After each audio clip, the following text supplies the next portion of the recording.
Você que curte futebol americano e tá no hype do draft da NFL, se liga. Todo o conteúdo da FN Network nesse mês de abril estará voltado para a cobertura do evento. São mais de 20 criadores de conteúdo dedicados a falar de prospectos e expectativas em podcast, vídeo, lives, rede social e tudo mais. Quer saber quem o seu time vai recrutar? Quer saber se o rival vai pegar aquele seu jogador favorito? Então nos acompanhe e não perca nada. Acesse somosfnn.com.br e encontre todos os perfis de NFL. Vambora!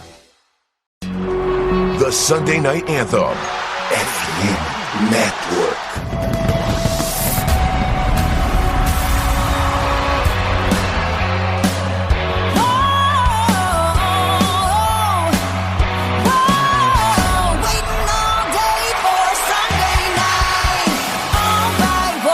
Estamos começando mais um Previews da Casa do Corvo, senhoras e senhores.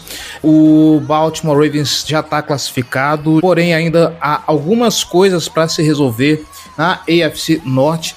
Eu sou o Cleverton Linhares, mais uma vez aqui sozinho, sem os meus companheiros de sempre, mas estou aqui, obviamente, como é um preview, nós temos aqui o nosso convidado, e esse aqui você já conhece, já é alguém de longa data, tá sempre aqui quando é para falar de Pittsburgh Steelers.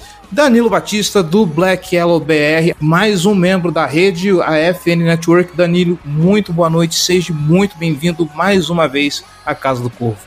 Tudo certo, Cleverton. Um abraço pra você, abraço pra todas as pessoas nos ouvindo. É sempre um prazer, cara. Apesar do clima de guerra que normalmente tem ao redor de Steelers e Ravens, seja onde for o jogo, tá aqui contigo na Casa do Corvo é sempre um prazer.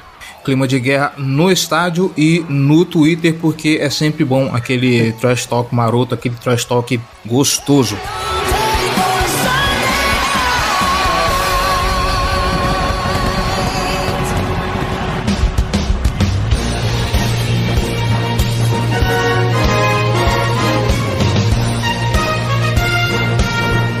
Antes da gente falar do jogo, Danilo, eu vou pedir para você pegar uma calculadora para que você possa, provavelmente uma HP, porque as contas são complicadas, e a gente ter uma ideia do que o Pittsburgh Steelers precisa, além de vencer Baltimore Ravens, claro, né? E quem sabe na semana 18 trazer uma campanha positiva para o Mike Tomlin. Vou confessar aqui, eu gostaria de ver o Mike Tomlin com uma campanha positiva. Eu acho que um técnico do calibre como o dele merecia manter essa mística, mas em cima do Baltimore Ravens não, obrigado. Mas, para além disso tudo, primeiro eu quero que você esclareça, meu Deus do céu, o que Pittsburgh precisa fazer para poder se classificar nos playoffs, porque eu tô perdido. Então, já foi mais complexo, tá? Hoje as contas são levemente mais fáceis, mas não são simples de torcer. A gente sabe que depois da mudança recente de regra da NFL, são 3 vagas no Wild Card, certo? Uma delas é do Los Angeles Chargers, já tem 9-6. Não pode mais ser ultrapassado por times o suficiente para ele ficar de fora. A segunda vaga tá entre Ravens e Bengals. O time que não for o campeão da AFC Norte já está classificado como vaga de Wild Card. Então só tem mais uma vaga e 4 times, em resumo, disputam ela. O Miami Dolphins hoje é o líder, é quem tem mais chances de se classificar, tem 8-7. O New England Patriots tem 7-8, tá? É o segundo nas probabilidades. O New York Jets é o terceiro, também com 7-8, e também com 7-8 o Pittsburgh Steelers. Ou seja, a AFC Leste e os Steelers. Isso, exatamente. Da AFC Leste, o Buffalo Bills já é o campeão da divisão, já tá super garantido, tá na disputa inclusive pelo bye. Na semana 1 ele tá empatado com o Chiefs, mas aí os critérios de desempate botam ele na frente. Então o Bills também não desistiu ainda da temporada, isso é muito bom. Então vamos lá. Um jogo que o Dolphins ganhe, ele garante a vaga, certo? Então o Steelers precisa torcer para que o Dolphins perca as duas. Os próximos 2 adversários deles, e aí é que tá toda a confusão, são exatamente New England Patriots e New York Jets, nessa ordem. Então a torcida dos Steelers é para que esses times, Patriots e Jets, vençam o Dolphins, o Patriots na semana 17, o Jets na semana 18, e percam o outro jogo que eles têm. O Jets joga na semana 17 em Seattle, contra o Seahawks, e o Patriots joga na semana 18 em Buffalo contra o Bills. A conta é essa, Dolphins perde 2, O Patriots ganha só do Dolphins, perde do Bills. O Jets ganha só do Dolphins e perde pro Seahawks. E o Steelers tem que ganhar as duas, em Baltimore contra o Ravens e contra o Browns em casa, na última semana. Essa é a conta. AFC, o que tá em decisão é essa última vaga de wildcard e quem vai ganhar a AFC Sul. Mas aí não é o nosso assunto aqui, mas Jaguars e Titans estão lá na disputa deles. Ou seja, então, na AFC... faz o seu, torce contra os outros. Justíssimo, ou seja, a AFC tem que matar o golfinho e torcer para os outros dois se matarem depois, né? Talvez eu acho que o grande problema aqui seja a jornada do próprio Pittsburgh Steelers, que tem 2 confrontos de divisão, e por mais que coisas na AFC Norte já estejam todas decididas, é sempre complicada a rivalidade, é um sempre querendo ganhar do outro, por mais que o Cleveland Browns já esteja eliminado, vai ficar com aquele negócio de, vamos ganhar dos Steelers e tudo mais. Então eu acho que a tarefa mais difícil está na mão de Pittsburgh. E aí a gente vai para os números. Eu quero começar falando da defesa, porque a defesa é o principal valor de Pittsburgh já faz algum tempo, né? Eu quero trazer os números da semana 16, foi contra Las Vegas isso? Contra Las Vegas. A gente sabe que o Las Vegas Raiders tem no Josh Jacobs um running back muito potente, um running back muito talentoso, e contra esse Josh Jacobs, o Pittsburgh Steelers limitou ele a apenas 2.9 jardas por carregada.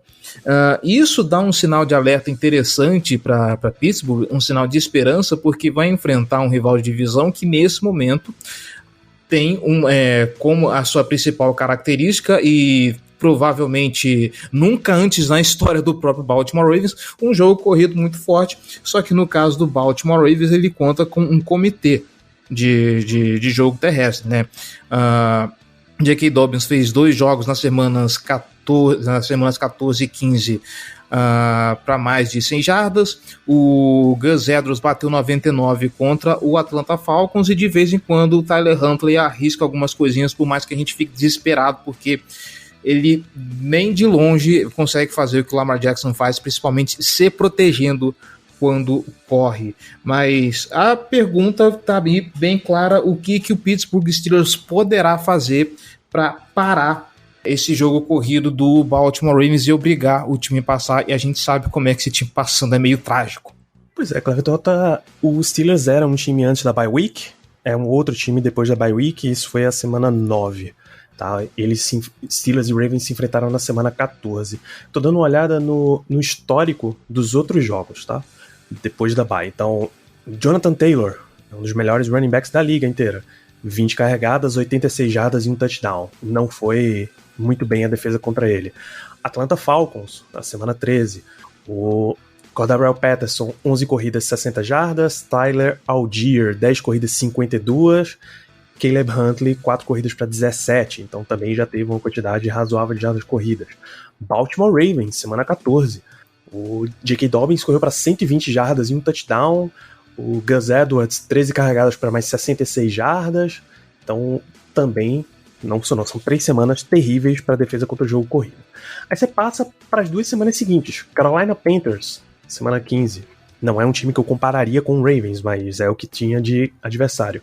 Somado, o time inteiro correu para 21 jardas. Sam Darnold, Chuba Hubbard, Deonta Foreman. E é um time que o principal fator deles é o corrido, mesmo depois de ter trocado o McCaffrey.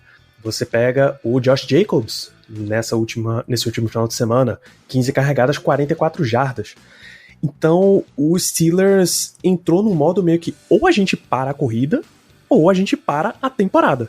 É simples assim. Se você quiser vencer todos os próximos adversários, você tem que segurar o jogo corrido deles. Todos eles têm como principal característica o jogo corrido. Então todo esse esforço tem que estar de novo concentrado em parar a corrida, ou então esquece. Acabou, você vai perder o jogo, vai perder a temporada. Qual é o grande problema? Esses outros times, Carolina Panthers, o Atlanta Falcons, o Indianapolis Colts, eles geralmente têm um running back muito, muito bom. O Baltimore Ravens consegue te machucar pelo chão com vários jogadores.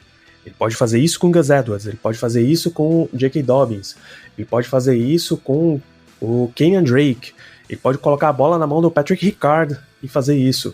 qualquer pessoa que o Ravens decidir que vai botar pra correr, ele normalmente consegue fazer correr. Patrick Ricard, nessas alturas, eu não diria, mas acrescente aí o Justice Hill, que é o terceiro running back no momento e consegue fazer umas graçolas também. Verdade. O que eu quero dizer, mais do que só o quão bem o jogador vem nesse aspecto, é que se o Ravens se comprometer a fazer ele ter esse ponto no jogo, ele vai ter. Porque esse é o Ravens dessa era recente.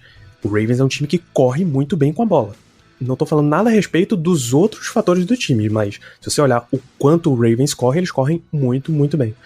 Então esse é o fator número 1 que o Steelers precisa levar em consideração. Todo time tem que estar comprometido contra a corrida, senão acabou. Tá certo. O meu problema é, de um outro lado tem um senhor chamado Greg Roman, e o Greg Roman muitas vezes ele acaba sendo inventivo quando precisa ser. Mesmo no jogo contra a Atlanta, a gente viu ali alguns passes encaixando, alguns passes funcionando, mas em várias horas algumas bolas forçadas, bolas que não deveriam ter saído, e como eu sempre digo, a primeira corrida que não entrar, que não conseguir passar da linha defensiva do Pittsburgh Steelers, o Greg Roman vai chamar o protocolo bomba no fundo do campo do Tyler Huntley, coisa que ele não sabe fazer direito. E aí a gente vai para o outro ponto. Eu não sei se são nos últimos 5 jogos, mas o Pittsburgh Steelers tem um saldo de apenas 18 pontos cedidos. Acho que são nos últimos 5 jogos. Então eu quero entender o que vem de encrenca aí pro Baltimore Ravens, caso dê a louca no Greg Roman e o Tyler Huntley queira testar a secundária do Pittsburgh Steelers. Eu já começo falando, não adianta tentar passar a bola em fundo de campo contra um time que tem Minkah Fitzpatrick, o jogador mais caro da história da NFL.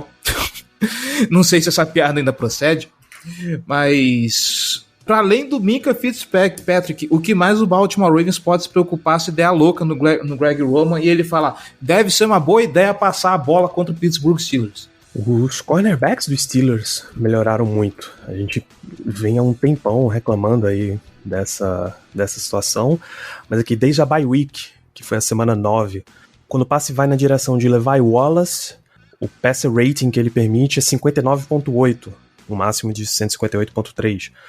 O Cam Sutton permite 59.9, o que é um valor muito, muito bom. Não é zero, mas é muito bom. Principalmente quando você compara com o início da temporada. Os últimos 5 jogos, você tem razão, o Steelers cedeu 17 para o Colts, 16 para Falcons e Ravens e Panthers e 10 para o Raiders. De fato, melhorou bastante. A torcida do Steelers está na expectativa de que Ahkello Witherspoon não seja reativado para esse jogo. Ele vem na injury reserve há um bom tempo e o relógio de 21 dias que ele tem para retornar para o time já foi acionado. A gente espera que ele continue só treinando e não volte para o jogo, porque sem ele o time encaixou muito, muito melhor, a um ponto de que é melhor ele não estar de opção. Assim, ele estava sendo queimado com consistência. Então, Minkah, Minkah tem todos os fatores, ele é um safety completo. Se você deixar ele na cobertura, ele joga muito bem, ele cobre bem tight end, ele tem o posicionamento para que passes desviados sobrem no colo dele e ele consegue interceptações que não são aquelas coisas super plásticas, mas de posicionamento, tem um aproveitamento impressionante nesse caso. Cam Sutton e Levi Wallace estão indo bem. Sofrem algumas jogadas. Por exemplo, nesse último fim de semana, o Hunter Renfrow, ele tem algumas recepções em que ele está um passo à frente, ele consegue fazer a recepção, girar e desviar completamente de quem está na marcação dele, e aí partir para touchdown e ir para uma jogada mais longa. Então, assim, a bola tem que continuar entrando, porque você precisa manter essa variabilidade, mas os Steelers têm jogado muito bem cobrindo o passe. E para essa semana, na verdade seja dita, a defesa dos Steelers vai pegar uma mamata, né? Quando você olha o plantel do Baltimore Ravens e você olha DeSean Jackson, DeMarcus Robinson, talvez dê uma subidinha de média com ai meu Deus, o Sammy Watkins. Então assim, pelo menos para os wide receivers eu imagino que não seja um grande problema. Vai ser mais complicado mesmo marcar o Mike Andrews, como sempre, né? A gente tá falando de top 5 tight ends. Eu, como clubista, diria que é o melhor tight end da liga, mas há quem discorde. Mas quando você tem um lado muito fraco e você tem apenas o Mark Andrews como bom alvo, tá certo que de vez em quando esses wide receivers que eu citei conseguem produzir alguma coisa mágica. O Sammy Watkins conseguiu um passe de 40 jardas no último jogo. Porém, obviamente, a concentração do Pittsburgh Steelers eu imagino que será mais em cima do Mark Andrews, e o resto a natureza marca. E obviamente vai ter o Isaiah Likely ali do lado dele, que vão tentar alguma coisa também. Tá tão problemática assim a defesa contra tight ends no Pittsburgh Steelers? A quantas anda isso aí? Cara, incrivelmente não. Já foi um problema muito grande. Eu tô olhando sempre os últimos jogos, eu vou desconsiderar o Atlanta Falcons, porque o Kyle Pitts estava machucado, né? Não era de se esperar. E mesmo assim, o time ainda tomou touchdown do Michael Pruitt. Foi uma recepção para 1 jarda e um touchdown. Mas enfim, os outros adversários, desde o jogo contra o Ravens, é bem pouca coisa. Parece que o time deu uma encaixada nisso daí. O Mark Andrews teve 2 recepções para 17. Nem vou contar o que é o Tommy Tremble em Carolina, 2 recepções para 20. O Raiders, o Darren Waller pouco apareceu. Darren Waller tem 4 recepções, 58 jardas, ok, mas sem grandes impactos. Foi um lance, uma coisa mais espalhada. Então o Steelers tem adaptado bem.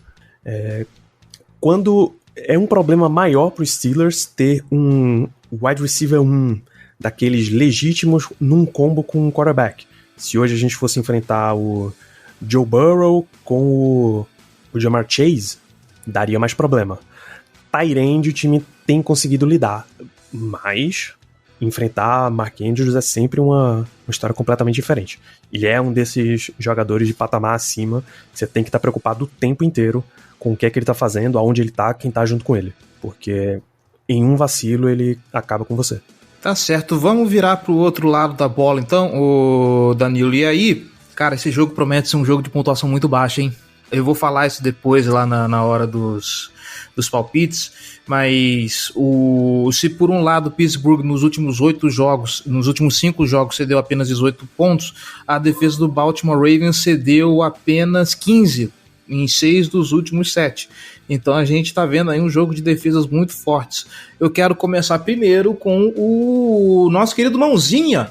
Vamos falar um pouco do ataque aéreo com o Kenny Pickett, que, assim, verdade seja dita, o Kenny Pickett ele tá conseguindo pelo menos variar os seus alvos. Pelo que eu assisti de jogos, obviamente eu não sou torcedor dos Steelers, o Danilo tá aqui para falar melhor do que eu.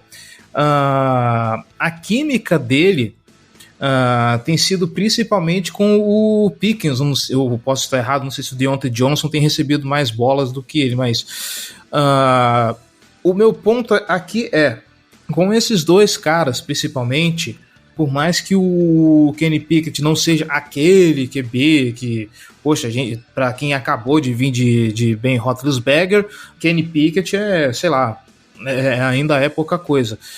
Mas vindo da distribuição de alvos que ele vem tendo nas últimas partidas, tendo esses dois wide receivers muito sólidos como alvos de confiança, esse duelo contra a defesa do Baltimore Ravens, e ainda pensando que eu acho que não tem Marcus Peters para esse jogo da semana 17, promete dar briga boa, né? Promete. Então vamos começar pelos recebedores e depois a gente volta para quarterback. Os Steelers têm basicamente 3 recebedores. Tá? Pat Frymouth, tight end, solidíssimo. O que Mark Andrews é hoje pro Ravens, Frymouth vai ser muito em breve pro Steelers. Tá? E quando eu digo muito em breve é só porque falta solidificar a conexão do quarterback com o tight end, porque ele em si já é um excelente jogador. Assim, eu vou desconsiderar ele bloqueando aqui, tá? Mas ele como um tight end recebedor, no grade da PFF, ele é o 4º tight end. Entendeu? Falta só o hype, basicamente. O resultado já tá vindo consistentemente. O que provavelmente antes da temporada seria o Darren Waller, um dos top 5, ele provavelmente vai tomar essa vaga aí. Se Vegas não resolver, mas enfim. Pat Frymouth é excelente alvo. Diontae Johnson continua sendo um wide receiver número 1, em termos de utilização mesmo, mas tem alguma coisa faltando. Tem jogo em que ele tá completamente desconexo com a realidade. Sei lá, semana 13 contra a Atlanta, ele recebeu 11 passes, recebeu 5 para 60 jardas. 45% de recepções feitas, é muito pouco para um wide receiver número 1. Tem jogo que ele tá no auge da concentração. Então o Panthers foi 10 passes, 10 recepções, 98 jardas. Mas pesa contra ele, ele é o jogador hoje na NFL com mais recepções sem um touchdown marcado. Ele tá em 0 nessa temporada. É um número assustador para o wide receiver que é pago como número 1 e que em utilização é o número 1 também. Então realmente assusta e assusta muito Diontae Johnson. George Pickens tem sido um jogador de excelente recepção em bolas contestadas. Ele é o calouro com mais bolas desse tipo na NFL. É aquela bola 50-50, né? Tá lá pra disputa entre ele e o defensor e geralmente ele vem com a bola. E é o cara que tem feito as coisas plásticas assim, nos Steelers, quem tem dado show visual durante o jogo. Foi excelente ver a campanha final com ele recebendo o touchdown para a vitória do time. Pickett, provavelmente ele tem uma impressão muito ruim de quem viu no começo da temporada. Ele lançava muita interceptação. Então tem 3 contra o Jets, mais 1 contra o Bills, mais 3 contra o Dolphins, mais 1 contra o Eagles. E aí o Steelers vai para a bye week. Quando ele volta, em 6 jogos ele tem 1 interceptação, mas ele tem só 3 touchdowns passados. Então o Steelers é um time que tem conseguido campanhas, tá? Não com Pickett dando shows aéreos. Ele não, depois da bye week ele não teve nenhum jogo de 300 jardas lançadas, por exemplo. Então o time consegue andar com a bola, carregar a bola, mas não consegue converter muito na endzone. Então o time acaba tendo placares baixos também, não só porque ele evita tomar muito ponto, mas porque ele converte pouco ponto também. Então os últimos jogos ele tem 19, 14, 24 e 13 marcados. E 24 foi o Mitch Trubisky como titular e não o Kenny Pickett. Foi contra o Panthers. Então esse é o ponto em que, independente do resultado final da temporada, a gente continua querendo ver de Kenny Pickett, né? É evolução, é entrosamento com times, é melhorando leitura, é o jogo, como no jargão que eles dizem lá na NFL, o jogo ir ficando mais lento para ele. Ele consegue acompanhar melhor a velocidade do que está acontecendo no jogo.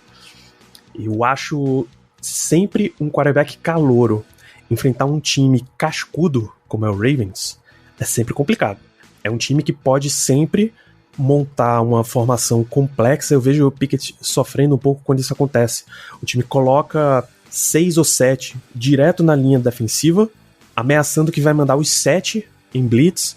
Ele manda 4, mas não são exatamente os 4 que você espera. Pickett já fica um pouquinho perdido, a OL já fica um pouquinho perdida, embora tenha melhorado um pouquinho nesse aspecto. Então é muito bom tá vendo a evolução de Pickett, a curva dele tá realmente ascendente, mas se nota que ainda tem um pouquinho de chão para ele. Ainda mais enfrentando o Baltimore Ravens, que sempre tem essa tradição de montar esquemas complexos justamente para dar um susto em QBs calouros. O John Harbaugh mesmo, eu acho que só perdeu 2 vezes para QBs calouros. Um, inclusive, está do lado de vocês, o QB calouro pro qual o John Harbaugh perdeu. Eu não vou lembrar quem que é o outro agora. Mas, pra gente, já que começamos falando do jogo corrido do Baltimore Ravens, agora eu quero fechar então falando do jogo corrido do Pittsburgh Steelers. Nesse momento eu não vou lembrar como que foi o desempenho dele no primeiro jogo, isso me escapa, mas nesse momento, falando num geral, o Baltimore Ravens ele tem cedido menos de 3.8 jardas por carregada. É a terceira melhor defesa da NFL nesse sentido contra o jogo corrido, enfrentando o senhor Najee Harris, que tem sido o principal motor do ataque do Pittsburgh Steelers. Agora que a gente está vendo essa curva ascendente do Kenny Pickett, é natural que as coisas tendam ao equilíbrio, mas ainda assim o Najee Harris ele me parece ainda um ponto muito importante para mover as correntes do ataque de Pittsburgh, e ele vai encarar esse paredão, né? E fica a questão de como que ele vai conseguir escapar para poder produzir alguma coisa em cima dessa defesa. Se bem que Agora eu vou colocar um parênteses aqui. Por mais que a defesa do Baltimore Ravens, hoje ela seja a segunda melhor defesa, eu acho que ela perde só para São Francisco. Se nós olharmos os jogos, é uma defesa que permite muitas jardas aéreas para o adversário. Nós vemos o Baltimore Ravens permitir que o adversário ante bastante até o momento que chega o campo curto e o Baltimore Ravens consegue parar as jogadas. Então, talvez a solução mais adequada seja apelar para o jogo aéreo, mas ainda assim, se depender do Najee Harris, como que ele vai escapar dessa muralha?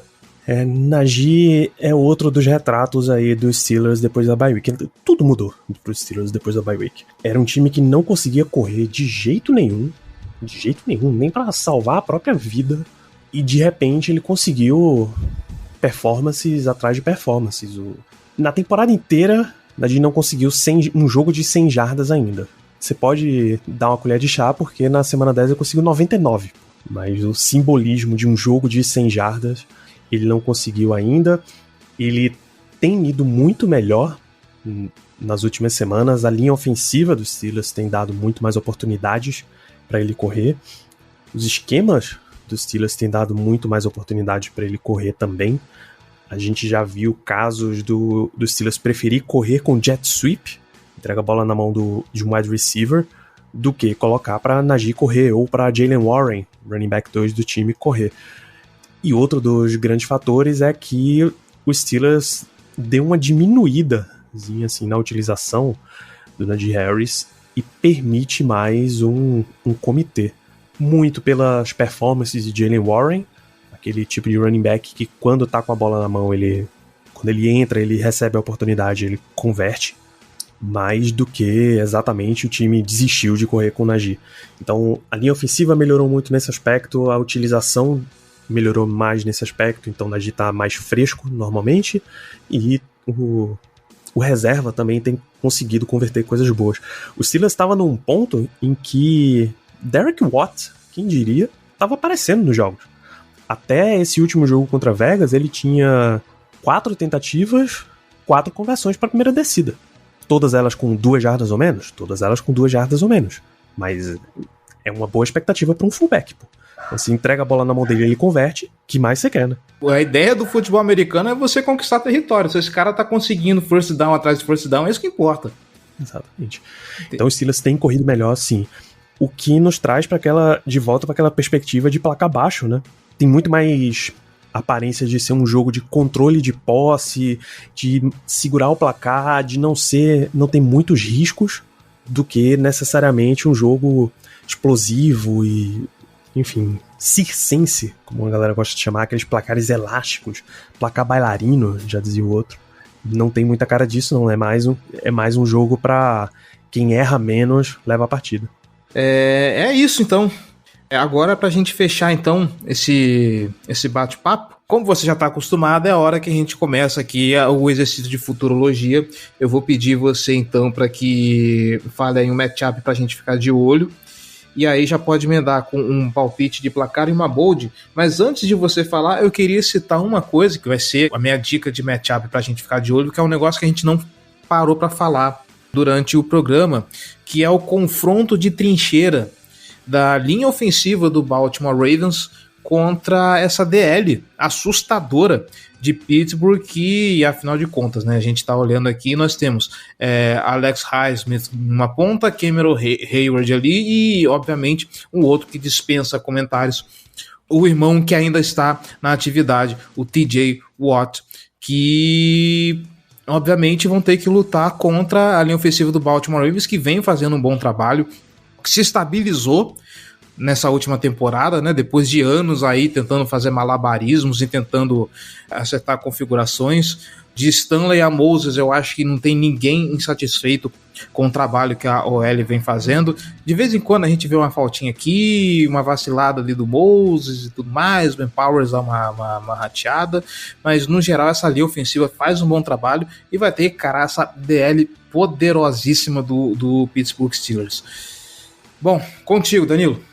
A gente mencionou bastante que o jogo aéreo vai fazer muita diferença, né? E é o que o torcedor dos Steelers mais quer ver, então eu vou ficar no confronto do Deontay Johnson, porque não é possível que ele próprio não esteja incomodado com essa falta de touchdown recebido na temporada. Contra a secundária do Ravens, eu não vou atribuir que o Ravens vai usar exatamente um cornerback o tempo inteiro individual com o Deontay, isso não é normal. Eu acho que o Ravens consegue dar mais variabilidade aí nas jogadas, então esse é o meu confronto principal aí na história.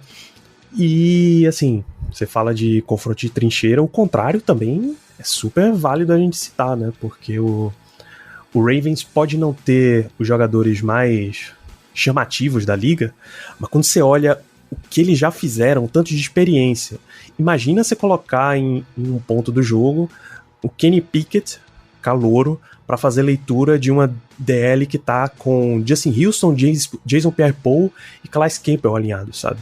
Os caras sabem, já fizeram muito isso, eles sabem exatamente como confundir adversários, então sempre vai ter... O bonito é que sempre vai ter esse confronto aí nos jogos entre Steelers e Ravens, a história do jogo super físico, que a AFC Norte, como disse o Miles Jack, não sei se você acompanhou, Cleverton, Miles Jack jogou muito tempo no Jaguars e esse ano veio pro Steelers, né? Ele achava que essa história de a AFC Norte ser super física e ser um açougue e tal era merchandising, era branding, não era verdade. Sabe de nada, inocente. Só descobri quando veio jogar, cara. Rapaz, tá assistindo poucos jogos da AFC Norte então, hein? Pois é. Eu só ia falar que eu não vi ainda o Injury Report de Baltimore, mas é provável que Calais Campbell não jogue. Ainda assim, a gente tem um nome muito bom que faz ali o trabalho sujo por ele, que é o Justin Madubuike, que é um cara que, assim, eu tenho ele no meu coração, porque quando não tem os velhinhos, ele é um cara que tá dando conta ali no recado da SDL, então acho que vale a pena fazer essa colocação. Vai lá, é contigo ainda. Beleza, ele realmente, Calais Campbell consta como não participou dos treinos nem ontem, nem nessa quarta, nem nessa quinta. Então, assim, pra placar, eu fico, claro, com vitória dos Steelers. A gente tá nessa corrente aí, mas super apertado, coisa de 17-16, mais um jogo resolvido só no finalzinho, porque esses times nunca dão folga pra gente. Tem uma bold pra essa partida? Eu acho que sai o touchdown do Deontay Johnson, finalmente. Porque depois de 15 jogos e não saiu ainda, isso é sempre bold. Pô, tá que nem a gente, foi ter um touchdown aéreo depois de um mês contra a Atlanta Falcons, assim, suado, chorado. Como o Danilo falou, vai ser um jogo de placar baixo. Eu vou chutar 15-14, tá? Vai ser 15-14, vai ser 2 touchdowns de um lado e o Baltimore Ravens, aí fica a minha bold, vai ganhar esse jogo sem anotar nenhum TD. O Justin Tucker vai chutar essa bola no estouro do cronômetro para anotar mais 3 pontos e aí será 15-14 só anotando field goals, que é para ser um jogo feio, é para ser um jogo trocado, é para ser um jogo de conquista de território. E vamos lembrar que o Baltimore Ravens, quando tá em red zone, não produz. Eu não sei quanto estavam as estatísticas depois do jogo do Atlanta Falcons, né? Mas é nítido, é visto que o Baltimore Ravens, quando chega nas últimas 20 jardas do campo, para anotar um touchdown, é um martírio. Então, jogando contra a defesa do Pittsburgh Steelers, eu não acredito que será tão fácil assim anotar um TD, ainda mais jogando com Tyler Huntley, né? E esse corpo maravilhoso de wide receivers que o time tem. Bom, é isso. Você, ouvinte que está escutando, muito obrigado pela audiência, muito obrigado pela paciência. Obviamente, se você quiser saber mais sobre esse jogo, eu te convido a ir lá no Black Yellow BR para poder escutar o lado de Pittsburgh a respeito desse confronto, ouvir um pouco mais a voz de Danilo Batista, do qual eu faço os meus agradecimentos aqui. Muito obrigado, meu querido. É uma honra sempre ter você aqui na Casa do Corvo para poder falar sobre esse que eu já adotei como a maior rivalidade da NFL. Não queiro me convencer de outra coisa, citando a história de Packers e Bears em 1900 e União Soviética. ou qualquer outro confronto que vocês digam aí. E já deixo aqui também os meus votos de feliz ano novo, né? Tudo de bom, uma boa passagem de ano para você. Eu só espero que a noite do dia 1º não seja tão feliz assim, mas enfim, para todo o resto, tudo de bom para você. Isso, obrigado, Cleverton. Você também. É curioso que o confronto de Mike Tomlin e John Harbaugh já é o segundo que mais aconteceu na história da liga, né? Em termos de head coaches. Ou pelo menos o confronto entre Mike Tomlin com os Steelers e John Harbaugh com o Ravens. Só falta que é exatamente o Lombardi e o George Halas. Mas esse daí tem muita lenha ainda para queimar para qualquer um conseguir chegar lá. Eu vim até procurar um outro ponto que foi muito, muito, muito comentado no último jogo dos Steelers, foi previsão do tempo. A previsão tava em menos 20, menos 17, enfim, pro jogo dos Steelers. Essa tá 13 positivo, pô. Meu Deus, os caras vão entrar de shortinho, pô, pra jogar. Rapaz, tá quente. De camisetinha. Regata. O Marlon Humphrey contra Atlanta tava treinando sem camisa e vai entrar pelado pra jogar nesse jogo. Que isso. É exatamente isso que os caras vão fazer, vão entrar com toda a tranquilidade. Pelo menos o clima não vai ser um fator, passar a bola vai ser mais tranquilo, chutar a bola vai ser mais tranquilo. Os special teams de Steelers e Ravens já chegaram num ponto em que a gente não precisa mais comentar, embora no primeiro jogo o Steelers estivesse sem Chris Boswell, né? O Steelers foi com Chris Boswell, foi o jogo anterior que eles estavam sem, e fez completamente a diferença quando você tem Boswell de um lado, Tucker do outro. Esse fator você já nem considera, porque você sabe que são duas unidades de elite, você sabe que normalmente o que pedir vai ser convertido. Então, a expectativa é começar o ano bem, é continuar com a matemática aí a nosso favor dos Steelers e começar o ano já nessa expectativa de playoff. A gente chegou à conclusão, Cleverton, de que desde que começou o Black Yellow Brasil, e a gente sempre grava falando sobre os jogos dos Steelers, a gente nunca fez um episódio sobre um jogo que o Steelers já tivesse matematicamente eliminado. Podia estar moralmente, sabe aquele... Ano passado, a gente chegou para a última rodada precisando que Raiders e Chargers não empatassem no último Sunday Night Football. O Steelers fez o dele, ganhou o jogo, acho que foi até contra o Ravens na última semana, e ficou assistindo o Sunday Night até 2 da manhã, 3 da manhã, para garantir que os times não fossem empatar, e eles quase combinaram ali um empate no meio do jogo, só faltou a comunicação. Eu não sei quem é o responsável pelo Twitter do Black Yellow, mas eu tava vendo o cara surtando, meu Deus do céu. Esse dia foi louco. Pra Ricardo maneirar, porque até por problemas de saúde, mas pô, aquele foi absurdo, cara. Ele foi completamente absurdo. Então, esse ano, pelo menos até aqui, as contas são mais simples, mas a gente espera continuar podendo fazer as contas, manter essa escrita aí e não precisar trabalhar com um jogo já eliminado. Pode ser eliminado na última semana? Pode. Acontece, é do jogo.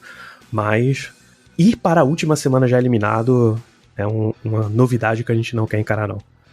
E para quem chegou de Marte, tá caindo de paraquedas aqui, como faz para achar o Black Yellow Brasil?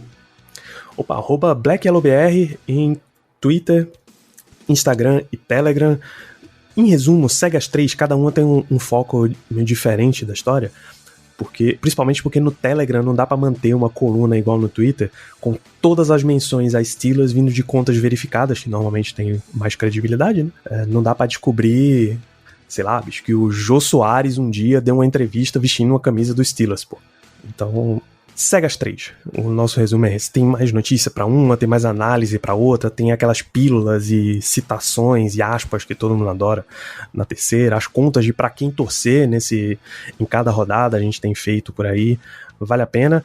E sempre depois dos jogos, exceto agora nesse final / começo de ano, a gente entra ao vivo em twitch.tv/BlackYellowBR. O pós-jogo a gente vai fazer na segunda-feira, dia 2, na madrugada do dia 1º de janeiro, sacanagem. Então a gente entra segunda, dia 2 à noite, tudo que a gente fala em live vira podcast aí nas principais casas do ramo, onde vocês estão acostumados, e na nossa gloriosa FN Network, onde ambos estamos. E é isso, meus queridos. Falamos sobre tudo que tínhamos que falar desse jogo, pelo menos eu espero assim. Então a gente fecha a conta por aqui e nos vemos semana que vem para fazer o recap desse maravilhoso duelo de divisão Baltimore Ravens e Pittsburgh Steelers. Um grande abraço para vocês e até mais.